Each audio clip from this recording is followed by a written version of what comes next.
कौन नहीं है मुझको बता दो जरा।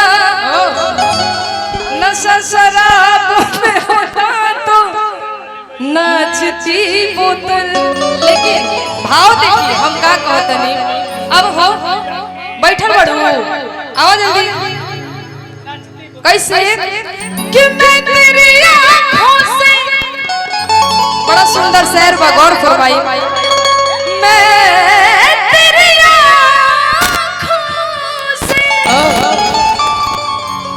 और छलके शराब पीता हूँ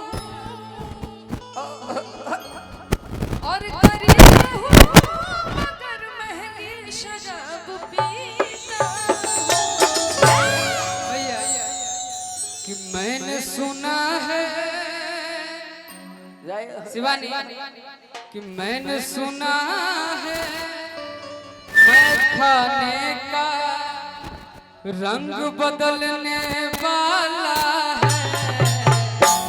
राजन भैया कि बोतल खोल के सामने रख दो, बोतल खोल के सामने रख दो।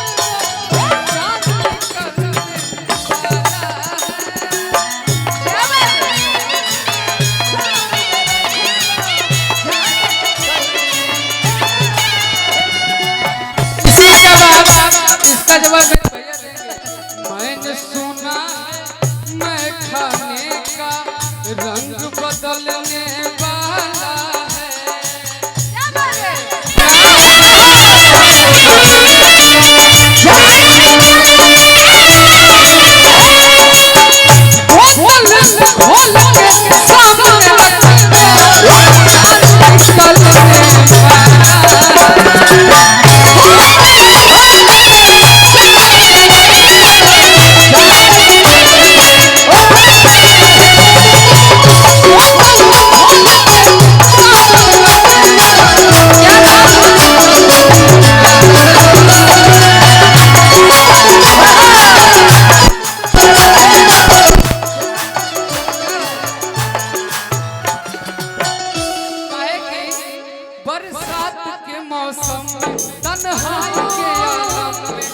घर से निकल आया बोतल भी उठा लाया बरसात। अभी जिंदा हूँ तो जीने दो, जीने दो। हर बरसात तो जीने दो, जीने दो। हर बरसात में जीने दो। मुझे टुकड़ों में नहीं जीना है, नहीं पीना है। मुझे टुकड़ों में नहीं जीना है, नहीं पीना है। आज की शाम कटेगी कैसे, मेरी प्यास बुझेगी कैसे। और सारा मैं जाम सी जाम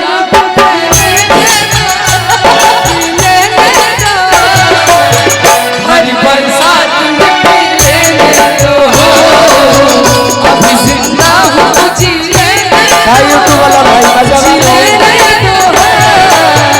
हरी बरसात।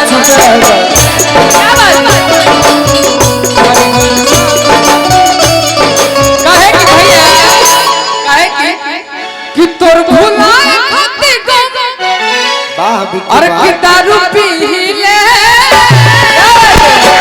आके देखा ये सनम।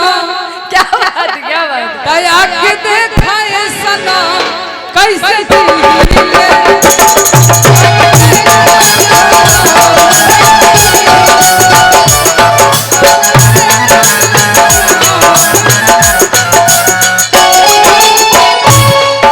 बरसात के दिन आए, मुलाकात के दिन आए, हम सोच जिनके उस रात के दिन आए।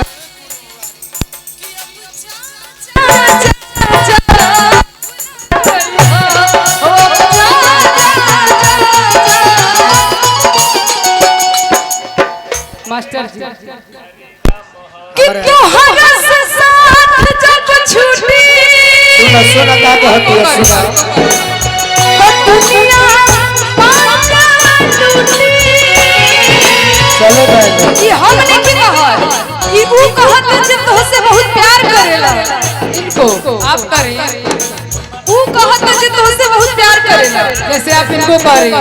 अरे बतिया पूछिए ना भाव के पूछो मोहब्बत ज्यादा बन गई है बहुत मजा होता हमारा बहुत मजा होता है तुम हर जगह मजा मजा मजा आप कही इनको ना मार दो मार दो आप अरे गाइए ना कोई दिक्कत नहीं बोल दी शेरवाली मैया की हो तो हरा से साथ जब छूटी दुनिया का तो हरा से साथ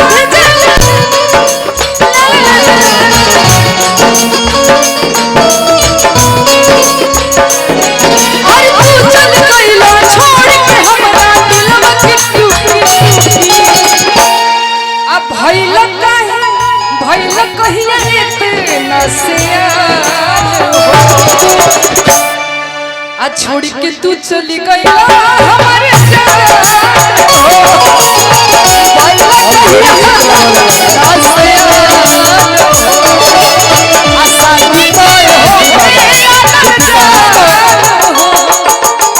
उनका शादी तो तहार भइल बा तारा जोरे हमार प्रमोद भैया किसे हाथ होखो कि गोलू आज प्रमोद भैया करो बानी बानी इतना चिल्लो हका अभी ना बानी कहाँ ही जाइए बोलत तू चिन्ह के दिखाओ चिन्ह तनी बहुत अच्छा से यही भीड़ में बानी तनी चिन्ह के दिखाओ आ चिन्ह जेम तक कितना रुपए के बाजी 1 रुपया ना बाकी चिन्ह के दिखाओ तो चुप रहो चिन्ह देबू तो विदाई बढ़वा दे ये का भइल हेलो अरे बाजी रखलो तो हम चिन्ह के बताई माइनर का हो सही कहले नो चाहे मेजर रही हेलो बिकू तनी माइक दी है बाबू तू खड़ा रहो तुम अकेले जितना सुंदर गाते हो सबका से नानू होला कि का कहे के बा शादी के बाद पहली है दिन का चलत रही राजन भैया राजन भैया थाक गल बने बेचारे पानी पीनी तनी पानी उन्हीं की थाकल व्यवस्था नहीं थी गीत संगीत 5 मिनट होके क्या बात जना में बजावे में मजा आई तो थाकल राजन भैया के टीम थकबे ना करे